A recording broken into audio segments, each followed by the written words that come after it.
Alright, this next one we're going from mass to mass calculations in stoichiometry. Before we did mole to mole, but now we're going to use that mole ratio and convert mass to mass. It's not much harder, you're just going to need to use the periodic table and find the molar mass. So that's the only difference, is that we're using the periodic table to switch from grams to mole, use our mole ratio, and then go from moles to grams. Okay, so the one thing about stoichiometry, you're calculating the mass. You're going from two different substances. That's the key to stoichiometry, whereas when we were doing dimensional analysis, we were just kind of with that same compound, just converting things to the same compound. Now we're switching in some sort of formula, like how much of this do we need to react to make how much of this, okay?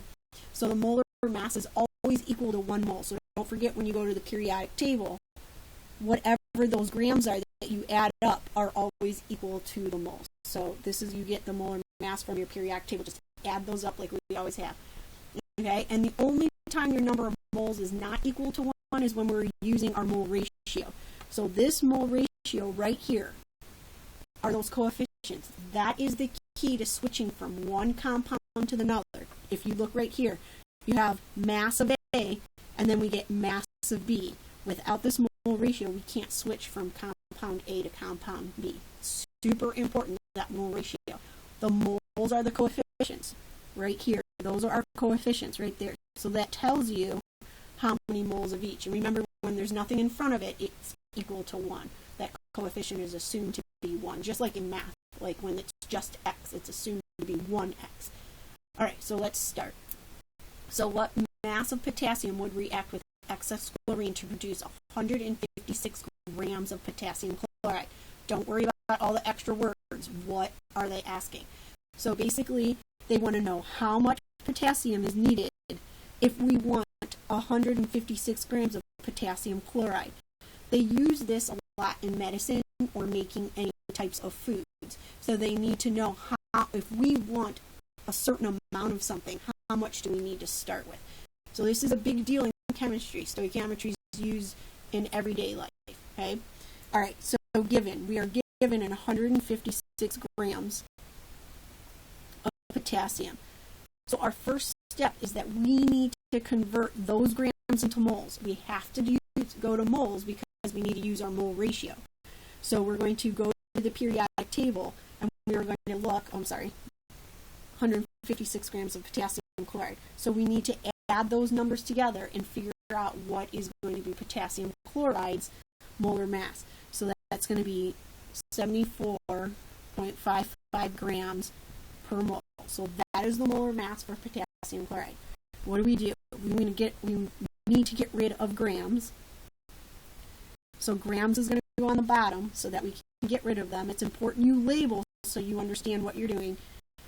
And it's always 1 mole when we're going to the periodic table. Always equals 1 mole. So now we're getting rid of grams and we're left with moles of potassium chloride, which is great because now we can convert that. Now is the time to switch substances. So we're using a mole ratio right here. Now's the time to switch. Super important. So how do we do it? So we want to get rid of potassium chloride because we want to switch over to potassium. So look at the moles. So you have 2 moles from your equation, potassium chloride, and 2 moles of potassium. So we did it. We switch. We're officially to the other compound or the other substance. So now we have moles of potassium. Now we need to get to grams. That's our goal. They ask for mass of potassium. So we need to get to grams. So how do we do that? Periodic table is our friend again. So potassium is 39.098 grams. Okay, so moles go on the bottom because we want to be left with grams. Grams goes on the top. And then we can cross the moles of potassium out. And we can see that we are left with grams of potassium. That's mass. It's exactly what they want us to do. Multiply everything on the top, divide by everything that's on the bottom, and you should be left with 81.8 grams of potassium. Okay? All right, let's do the next one.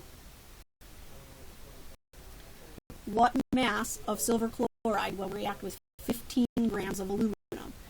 the two compounds that we're working with is silver chloride and aluminum. So I like to circle the ones that we're comparing, and then that way you only have to find the molar mass for those that you're comparing. It's a waste of time to find the molar mass of silver and aluminum chloride because they're not part of what they're asking. So the molar mass of silver chloride, if you would add those together, is 143.32 grams per 1 mole, and aluminum is just straight off the periodic table, 26.98 grams of aluminum. We're going to use those, right? So let's start. What do we want? So they're giving us 15 grams. So we always start with what's given. This is given. So we are given 15 grams of aluminum. We got to make our way to grams of silver chloride. So we have 15 grams of aluminum. Then we need to convert that to moles. That's our next step. How do we do that? We look at our periodic table. So it's going to be 26.98 grams of aluminum per 1 mole. It's always 1 mole until we get here. So we can officially cross grams out, and now's the moment for us to switch compounds. Now we can go from aluminum to silver chloride with our mole ratio. The mole ratio is the most important thing that we have to compare compounds. So how do we do that? So we look at their coefficients. You know that this is assumed to be 1, so it's 1 mole of aluminum for every 3 moles of silver chloride. So when you're making something, it's 1 mole that we add for every 3 moles of silver chloride, right? Or 3 moles of silver chloride for every 1 mole of aluminum. All right, so we switched. Now we have to get to grams. How do we do it? Periodic table. So we're just going to use what we have written up there. We want grams on top because that's what we want. Silver chloride, and we want moles on the bottom. It's always 1 mole.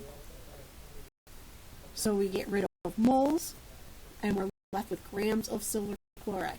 Multiply the top, divide by the bottom. And we have 239 grams of silver chloride. Alright, pause the video. Wait, nope, not yet. I will give you the molar masses of these, so you guys don't have to do that because that's not the important part for me right now.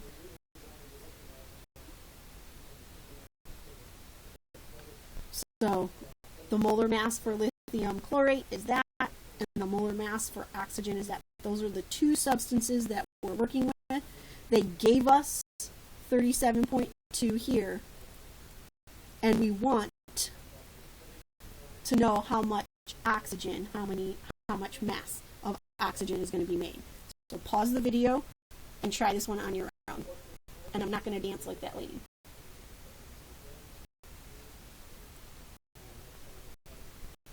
Okay, so you guys should have had started with 37.2 grams of lithium chlorate.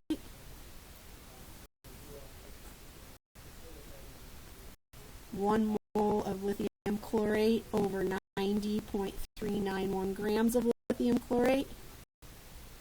Grams cancel. Mole ratio. It's how we switch substances. I can't say it enough. That is how we switch. It's how we switch. 2 mole of lithium chlorate.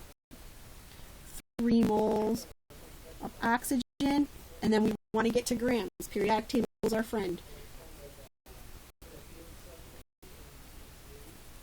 And then over 1 mole of oxygen. So we cross off moles, and we are left with grams of oxygen, and you guys should have come out with 19.8 grams of oxygen.